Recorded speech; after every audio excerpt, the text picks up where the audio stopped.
आ आ आई. Yes. ब ब बदक. क क कणीदार. ख ख खमंग. ग ग गोकुळतू. हा. अगदी घरच्यासारखं.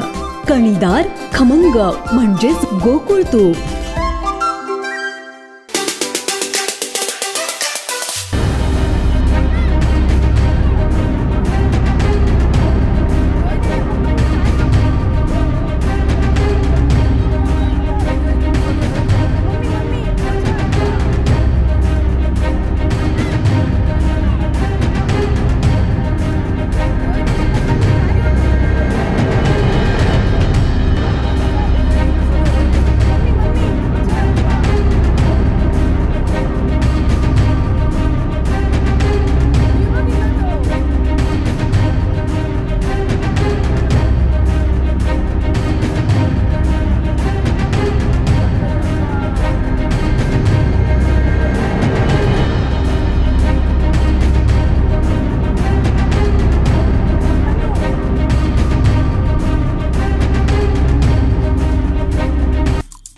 आमचे दिवसभरातले सर्व अपडेट्स, ताज्या घडामोडी आणि थेट लाईव्ह पाहण्यासाठी सबस्क्राईब करा, लाईक करा कोकणचं नंबर 1 महा चॅनल कोकण 7 लाईव्हचं YouTube चॅनल.